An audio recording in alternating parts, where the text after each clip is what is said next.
akan membahas situasi eskalasi di Ukraina dengan analis utama politik keamanan Laboratorium Indonesia 2045 atau Lab 45, Muti Anggita.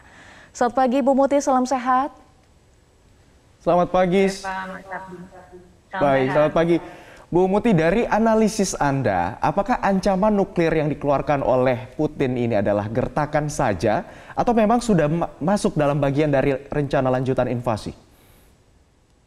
Kalau melihat perkembangan yang ada saat ini, sepertinya ini hanya sekedar gertakan ya, hanya threatening to use senjata nuklir. Tapi kalau kita melihat kemungkinan realitanya gitu ya, kira-kira apakah benar-benar Putin ini akan menggunakan senjata nuklir di Rusia? Sepertinya kemungkinannya sangat-sangat kecil, Mas dan Mbak. Karena kalau tujuannya ingin mengalahkan Ukraina, Rusia tidak membutuhkan senjata nuklir. Rusia cukup menggunakan militer konvensionalnya saja.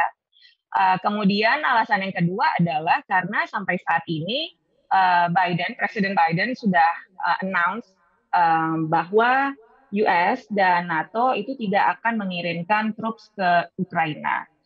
Jadi tanpa ada kehadiran military intervention threat dari US dan NATO, Rusia tidak perlu menggunakan senjata nuklir. Itu unnecessary banget gitu kan. Kemudian yang alasan ketiga adalah jika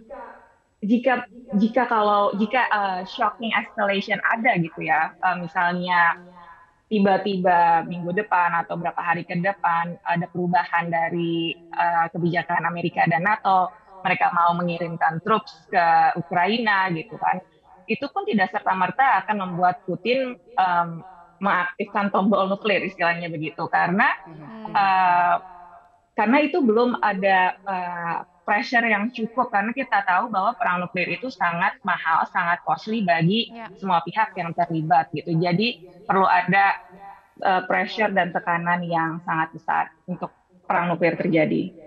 Baik, artinya gertakan untuk menggunakan senjata nuklir ini hanya bentuk kekesalan dari Rusia karena dibanjiri dengan berbagai sanksi dari global. Lantas sebenarnya apa dampaknya setelah Putin mengeluarkan gertakan ini? Apakah memang justru membuat negara-negara ini akan semakin memberikan sanksi yang berat atau seperti apa responnya? So far responnya dari US, dari negara-negara aliansi NATO lainnya, mereka tidak merespon dengan memberikan gertakan kembali gitu, tapi mereka hanya fokus dengan international pressure dan sanction gitu. Mungkin ke depannya kalau masih berlarut-larut dan peace talks-nya tidak berjalan dengan baik dan kemudian makin banyak korban sipil di sana, kemungkinan mungkin Amerika bisa memberikan economic sanction yang lebih berat lagi gitu. Cuma Amerika dan negara-negara member NATO lainnya sepertinya sudah mengerti gitu ya dengan apa yang dimainkan oleh Putin saat ini gitu, bahwa Putin ini bermain seperti acting seperti madman gitu, bahwa dia menyebutkan bahwa kalau misalnya ada intervention dari luar, dia akan merespon dengan sangat besar yang dunia belum pernah lihat gitu. Orang mengiranya, media-media di Indonesia dan di luar mengiranya itu akan menggunakan senjata nuklir, tapi secara realistik sebenarnya Putin pun adalah leader yang kalkulatif gitu. Dia tidak akan menggunakan nuclear weapon dengan semudah itu, karena konsekuensinya yang berat juga bagi Rusia jika mendapat balasan nuklir dari misalnya Amerika atau negara dengan senjata nuklir lainnya. Baik, tetapi catatan dari Stockholm International Peace Research Institute menyatakan bahwa Rusia ini mayoritas memegang nuklir ya, dari 2000 yang aktif nuklir di dunia. Nah, bagaimana sebetulnya kekuatan nuklir Rusia itu sendiri, Mbak Muti? Sebenarnya dari segi kuantitas, Mbak dan Mas, Rusia itu saat ini mempunyai jumlah nuklir warheads yang paling besar, hampir 5.900 sekian, di mana Amerika itu sekitar 5.500. tapi dari segi kualitas dan tingkat modernitas advancement-nya itu Amerika masih nomor satu karena kebanyakan jumlah warhead senjata nuklirnya Rusia itu dibuat di zaman Cold War yang artinya sebenarnya banyak yang tua gitu. Tapi menurut para nuklir expert semuanya masih dalam keadaan safe, secure. Jadi kemungkinan adanya miscalculation atau accident gitu kan karena Putin sudah announce bahwa nuclear weapons-nya sudah di-set ke higher alert. Artinya tingkat kesiapan untuk diluncurkan itu sudah makin siap gitu kan. Tapi kemungkinan untuk terjadi accident atau miscalculation itu mesti ada, tapi itu tidak perlu dihiperbolakan gitu karena security dan safety dari nuclear weapons di setiap negara yang punya senjata nuklir itu pastinya sudah diuji bertahun-tahun dan sudah sangat baik. Baik, Mbak Muti, kalau kita simak pernyataan sebelumnya dari Duta Besar Rusia untuk Indonesia, Ibu Lyudmila, yang mengatakan bahwa Rusia tidak pernah mendeklarasikan untuk perang justru. Nah, malah Ukraina yang mendeklarasikan anti Rusia. Dari analisis Anda, apakah terjadi kegagalan diplomasi antara kedua negara dalam hal ini atau seperti apa? Karena sejarah antara Rusia dan Ukraina ini sebenarnya sudah panjang ya Mas dan Mbak. Kalau kita lihat, sebenarnya ada Profesor Mark Schreiner dari University of Chicago, US. Dari 2014 beliau itu sudah memperkirakan bahwa akan terjadi konflik yang bisa bereskalasi ke perang antara Rusia dengan Ukraina karena Rusia ini nggak happy dengan perluasan NATO, perluasan EU. Perluasan NATO kan awalnya 1949 itu hanya terdiri dari 12 negara ya. Kemudian yang terdiri dari 12 negara dan semuanya di Western Europe. Kemudian dia meluas ke Eastern Europe. Di tahun 99 ada negara waktu itu siapa ya?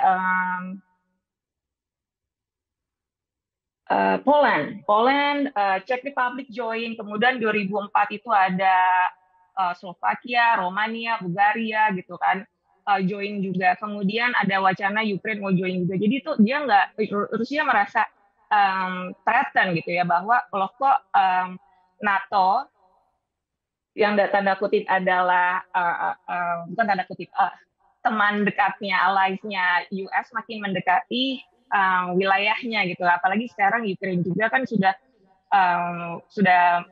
daftar join EU ya sekarang. Jadi wacana-wacana itu semuanya membuat Putin merasa terancam karena pengaruh US makin mendekat ke wilayahnya. Baik. Ada juga statement dari Duta Besar Rusia terkait dengan sebetulnya Rusia hanya ingin menyelesaikan konflik di Ukraina. Apa sebetulnya arti atau maksud dari pernyataan ini? Sebenarnya banyak expert yang sekarang juga membuat calculated guess gitu ya. Apa sih sebenarnya yang Putin mau? Tapi sebenarnya yang tahu apa yang Putin mau itu adalah Putin sendiri dan inner circle-nya Putin gitu. Cuma kalau dilihat dari statement-statementnya Putin, dia itu kan ingin bahwa Rusia itu diakui kedaulatannya atas Crimea kan. Kemudian juga dari klaim-klaimnya Putin bahwa dia ingin di Ukraina itu berhenti melakukan genosida terhadap rakyat Ukraina gitu. Dan Rusia tidak ingin Ukraina itu bergabung ke NATO. Dari itulah yang so far secara publik gitu ya Putin sampaikan. Tetapi kan kalau kita lihat dari video-videonya Presiden Zelensky ya yang muncul di sosial media bahwa nggak ada genosida di Ukraina gitu dan nggak mungkin dia itu menjadi Nazi di negaranya karena dia sendiri adalah Jewish gitu. Jadi saya agak pesimis sih dengan talk-nya itu nanti akan berjalan seperti apa karena ketidakjelasan dan ketidakcocokan ini di konflik Rusia-Ukraina. Baik.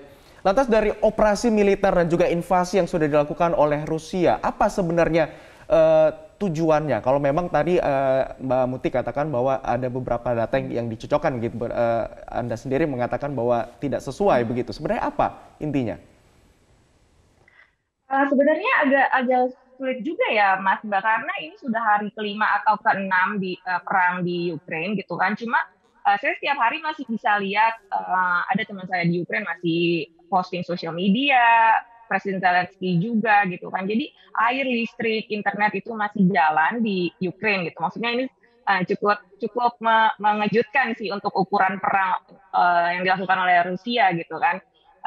Sebenarnya ya perang itu unacceptable gitu. Cuma saya kira akan lebih buruk dari ini gitu loh keadaannya gitu kan. Jadi agak kurang jelas juga tujuan Putin itu ingin menang cepat atau ingin memperlama gitu konflik ini terjadi. Begitu Mas. Dan ini juga adalah threatening untuk menggunakan senjata nuklir juga sepertinya signal gitu ya untuk mendeter US dan Barat bahwa jangan main-main dengan Rusia seperti itu. Dua hal terbaru adalah dalam pembicaraan di Belarusia, kedua negara sepakat tidak menghasilkan keputusan selain kembali bicara. Kemudian Ukraina juga bergabung ke Uni Eropa. Nah, apakah dengan dua hal yang terbaru ini konfliknya akan semakin panjang atau ada optimisme untuk segera berakhir konflik ini? Kalau untuk mencapai perjanjian damai kayaknya masih agak lama ya. Maksudnya tidak mungkin cepat talk itu menghasilkan suatu peace agreement sepertinya kalau melihat perkembangan sekarang. Tapi deeskalasi itu mungkin tentunya. Karena perang itu mahal dan kita masih belum bisa membaca apa yang Putin mau. Kemudian mengenai Ukraine masuk EU itu masih baru mendaftar dan kita belum bisa menilai apakah European Commission akan menerima lamaran Ukraine dengan cepat karena kita lihat Turki sudah berpuluh-puluh tahun daftar tapi masih diterima di EU. Baik. Mbak Muti, dari serangkaian sanksi berat yang diberikan oleh global kepada Rusia, lantas apakah Anda melihat ini sebagai suatu bentuk yang bisa membuat aksi invasi ini diberhentikan oleh Rusia atau justru semakin memperparah keadaan? Aduh, sulit sekali ya. Kemungkinan untuk keduanya selalu ada, tetapi kayaknya kalau melihat dari karakter leadership-nya Putin dan melihat perkembangan terakhir sih Putin masih lanjut dengan perangnya di Ukraine meskipun ada international pressure dan economic sanction dari negara-negara lainnya. Karena mungkin SWIFT itu belum kena kali Mas ya, belum dimasukkan bagian dari sanction, jadi masih bisa berjalan perangnya sesuai dengan yang diinginkan Putin. Baik, terakhir apa saran Anda terkait dengan respon yang harus dilakukan oleh Indonesia? Dan sebelumnya juga Presiden Joko Widodo menyatakan bahwa perang harus ditahan ya atau jangan dilakukan begitu. Mungkin seperti negara-negara lainnya di dunia ya, Indonesia perlu menyampaikan strong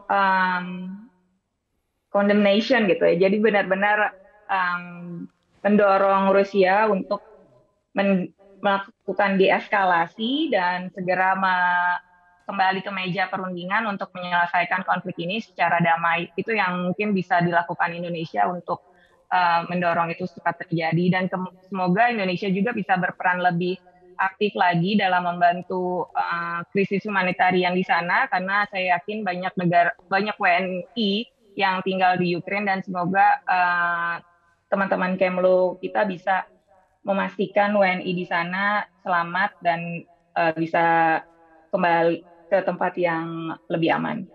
Baik, ya kita harapkan ada solusi terbaik dan juga kedua negara untuk segera sampai kepada perjanjian damai. Terima kasih Mbak Muti sudah bergabung bersama kami di Metro Pagi Prime Time. Selamat kembali beraktivitas, salam sehat selalu.